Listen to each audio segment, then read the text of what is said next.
ये ज्ञान बहुत ही महत्वपूर्ण है। हमारे शरीर में दो प्रकार के सेक्स क्रोमोसोम्स पाए जाते हैं, एक्स और वाई। पिता में एक्स और वाई दोनों क्रोमोसोम पाए जाते हैं पिता में, जबकि मां में सिर्फ एक्स क्रोमोसोम पाए जाते हैं।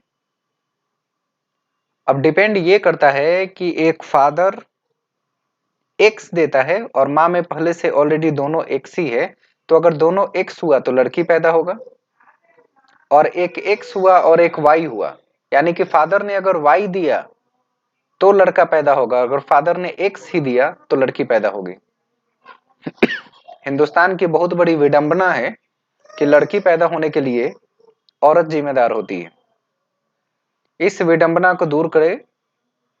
लोगों में अज्ञानता इतनी ज्यादा भरी है हमारे समाज में कि अगर लड़का पैदा नहीं हो रहा हो तो उसके लिए जिम्मेदार लड़की को मानते हैं, या फिर अगर बच्चे ही नहीं पैदा हो रहे हैं तो उसके लिए भी जिम्मेदार किसको मानते हैं? औरत को मानते हैं, उसे बांझ कह देते हैं। शायद साइंस के इस ज्ञान से लोग इस अंधकार से निकले, सोच और समझ विकसित करें कि इसके लिए जिम्मेदार सिर्फ और सिर्फ मेल होता है, फादर होते हैं।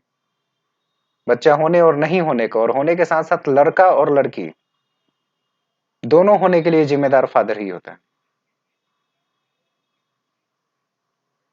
जो नासमझ पुरुष होते हैं, अगर उनको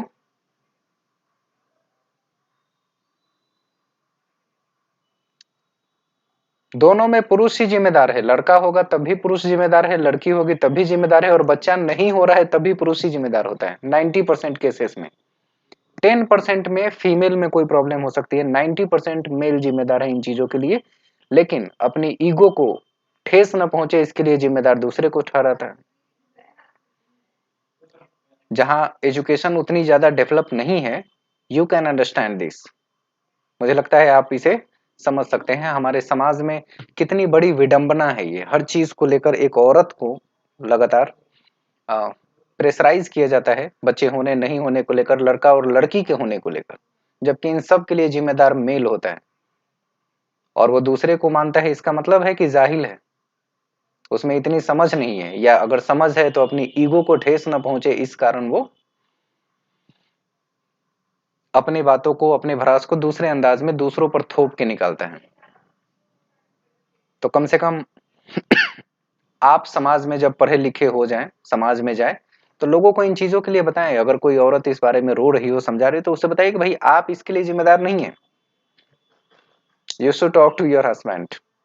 इसके लिए फादर जिम्मेदार होता है, जो भी एक्टिविटीज बच्चों के लेकर होती है, इसमें माँ का 90% कोई कसूर नहीं होता है, लेकिन प्रताड़ित सबसे ज्यादा वही होंगी।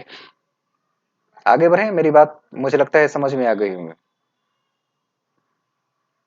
तो आप पढ़ाई, समाज में पढ़ाई को क्यों महत्व दिया गया है? ताकि दुनियादारी को लोग समझें।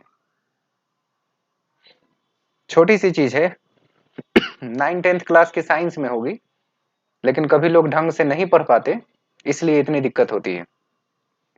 यहाँ सारी चीजें दी गई है, आपके एग्जामिनेशन में जो आते हैं मैं उसको पॉइंट आउट कर देता हूँ। डबल एक्स हुई मतलब फादर से भी एक्स और मदर से भी एक्स मिला, डबल एक्स हुई तो लड़की हुई।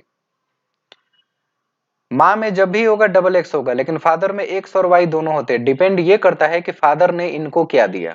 अगर फादर ने भी एक्स दिया और मदर का भी एक्स, दोनों मिले तो फीमेल चाइल्ड क्रिएट होंगे। यहां साफ साफ दिख रहे हैं, फादर की तरफ से एक्स क्रोमोसोम, मदर में पहले से ही एक्स होता है, तो दोनों एक्स मिल गए, फीमेल चाइल्ड क्रिएट हो गए।